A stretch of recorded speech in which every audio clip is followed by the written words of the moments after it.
بسم اللہ الرحمن الرحیم۔ محمد بن قاسم کو دردناک طریقے سے کیوں مارا گیا؟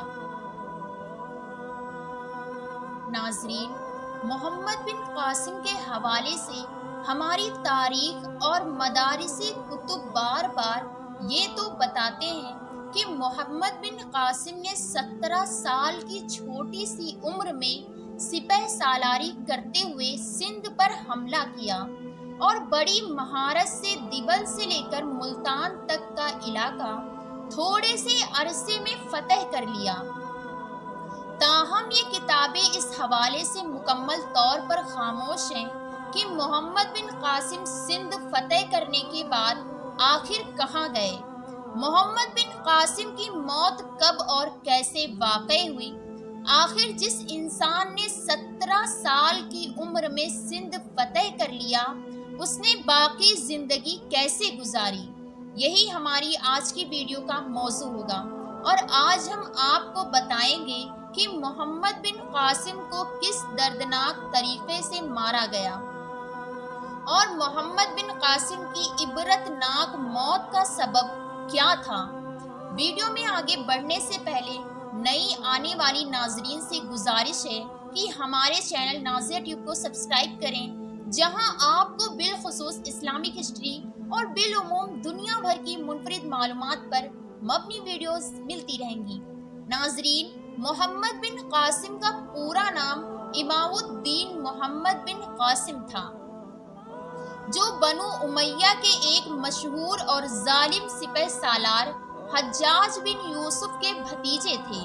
محمد بن قاسم نے 17 سال کی عمر میں سندھ فتح کر کے ہندوستان میں اسلام کو مخاطب کروایا۔ ان کو اس عظیم فتح کے بعد ہندوستان اور پاکستان کے مسلمانوں میں ایک مسیحا کا اعزاز حاصل ہے اور اس لیے سندھ کو باب الاسلام کہا جاتا ہے، کیونکہ ہندوستان پر اسلام کا دروازہ یہیں سے کھلا۔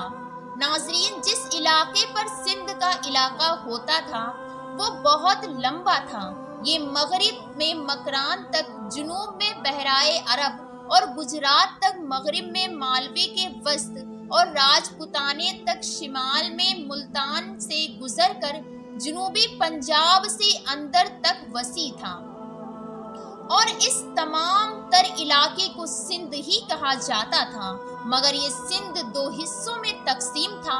شمالی سندھ پر راجہ داہر کے بڑے بھائی دہار سیاہ کی حکومت تھی، جبکہ جنوبی سندھ پر راجہ داہر حکمرانی کرتا تھا۔ ناظرین، دونوں بھائیوں میں اختلاف اس وقت پیدا ہوا جب راجہ داہر نے اپنے نجومی اور اپنے درباریوں کے کہنے پر اپنی ہی سگی بہن لاڈی کے ساتھ نکاح کرنے کا فیصلہ کیا۔ نجومیوں کے مطابق لاڈی بہت زیادہ خوش نصیب تھی اور جس سے اس کی شادی ہوتی حکومت اس کے پاس رہتی۔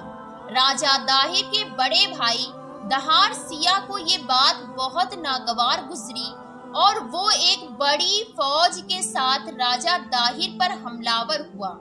اس سے پہلے کہ دونوں کی آپس میں جنگ ہوتی، راجہ دہار سیاہ چیچک کی بیماری کا شکار ہوا اور مارا گیا، اور اس طرح راجہ داہر پورے سندھ کا راجہ بن گیا۔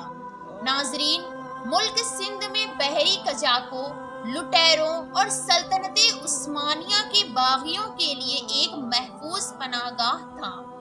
ایک مرتبہ سری لنکا کے حاکم نے کچھ تحفے خلیفہ کی خدمت میں ابسال کیے، اور اس جہاز میں کچھ مسلمان عورتیں بھی بیت اللہ شریف کی زیارت کے غرض سے سفر کر رہی تھیں، لیکن دبل کے مقام پر یہ جہاز بحری لٹیروں کا نشانہ بنا اور جہاز کے تمام مسافروں کو قیدی بنا لیا گیا، سوائے ایک فرد کے جو فرار ہو کر حجاج بن یوسف کی خدمت میں پہنچا۔ ان دنوں مسلمان اندلس یعنی اسپین اور ترکستان کی فتوحات میں مصروف تھے، اسی لیے حجاج بن یوسف نے اس مسئلے کو خط و خطابت کے ذریعے نپٹانے کی کوشش کی۔ لیکن راجہ داہر کے منفی جواب نے اس حملے کی نوبت آن پہنچی۔ ناظرین، اس حملے کی سرپرستی کے لیے حجاج بن یوسف نے اپنے 17 سال کے بھتیجے محمد بن قاسم کو چنا۔ مسلمان اس وقت سپر پاور کی حیثیت رکھتے تھے۔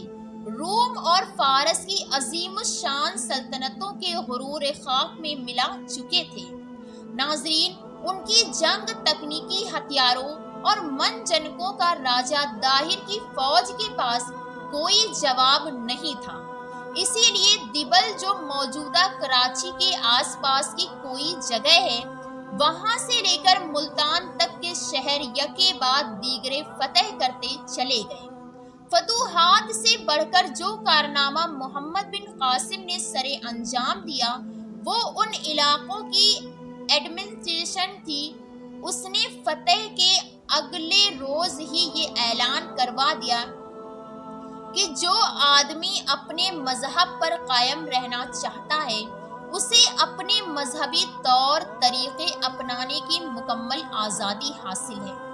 اس کے علاوہ مندروں اور گرجے کا سالانہ وظیفہ بھی بیت المال سے مقرر کیا۔ اب عوام الناس میں اتنا زیادہ مقبول ہو گیا کہ شہر کے لوگوں نے ان کی یاد میں شہر کے بیچوں بیچ ان کا مجسمہ تعمیر کروایا۔ ناظرین، اب شروع ہوتا ہے اس کہانی کا تاریخی باب۔ تقریباً سارے ہی مورخین اس بات پر متفق ہیں کہ محمد بن قاسم کی وفات 20 سال کی عمر میں ہوئی، جب کچھ نے 19 سال لکھا ہے، مگر اس بات پر سب متفق ہیں۔ یعنی محمد بن قاسم سندھ فتح کرنے کے بعد تقریباً 2 یا 3 سال تک زندہ رہا۔ دوسری بات یہ کہ محمد بن قاسم کی موت میدان جنگ میں لڑتے ہوئے نہیں ہوئی اور نہ ہی کسی بیماری کی وجہ سے۔ محمد بن قاسم کی موت واقع ہوئی، اگرچہ مورخین ان کی موت کے حوالے سے کچھ متفقانہ فیصلہ نہیں دیتے، تاہم اس بات پر سب متفق ہیں کہ محمد بن قاسم کی موت اپنے ہی حاکم کی طرف سے دی گئی سزا کے نتیجے میں واقع ہوئی۔ حجاج بن یوسف کے انتقال کے کچھ ہی عرصے بعد ولید ابن عبد الملک نے مشرقی ممالک کے تمام گورنروں کے نام احکامات جاری کیے کہ وہ تمام فتوحات اور پیش قدمی روک دیں۔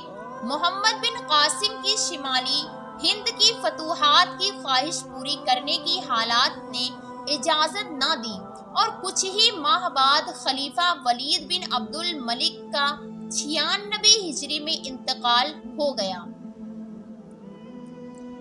اموی خلیفہ ولید بن عبد الملک کے انتقال کے ساتھ ہی فاتح سندھ محمد بن قاسم کا زوال شروع ہو گیا، کیونکہ ولید کے بعد اس کا بھائی سلیمان بن عبد الملک جانشین مقرر ہوا، جو حجاج بن یوسف کا سخت دشمن تھا۔ حجاج کا انتقال اگرچہ اس کی خلافت کے آغاز سے قبل ہی ہو گیا تھا، لیکن اس عداوت کا بدلہ اس نے حجاج کے تمام خاندان سے لیا اور محمد بن قاسم کی تمام خدمات اور کارناموں کو نظر انداز کرتے ہوئے انہیں حجاج کے خاندان کا فرد ہونے کے جرم میں اطاعت کا نشانہ بنایا۔ ناظرین، محمد بن قاسم کی موت کے حوالے سے 2 بیانات ملتے ہیں۔ چرچ نامہ سندھ کی تاریخ پر پہلی باقاعدہ کتاب سمجھی جاتی ہے۔ اس کتاب کے مطابق محمد بن قاسم نے راجہ داہر کی موت اور اس کی فوج کو شکست دینے کے بعد دستور کے مطابق مال غنیمت راجہ کی بیوی اور بیٹیوں کو اپنے حاکم خلیفہ سلیمان بن عبد الملک کو بھجوایا۔ راجہ داہر کی بیٹیوں نے خلیفہ سے جھوٹ بولا کہ وہ خلیفہ کے لائق نہیں، کیونکہ محمد بن قاسم انہیں پہلے ہی استعمال کر چکا ہے۔ اس بات پر سلیمان بن عبد الملک بہت زیادہ ناراض ہوا اور حکم دیا کہ محمد بن قاسم کو بیل کی کھال میں بند کر کے واپس لے آؤ۔ اس حکم پر عمل ہوا اور محمد بن قاسم کو بیل کی کھال میں بند کر کے گھوڑوں کے پیچھے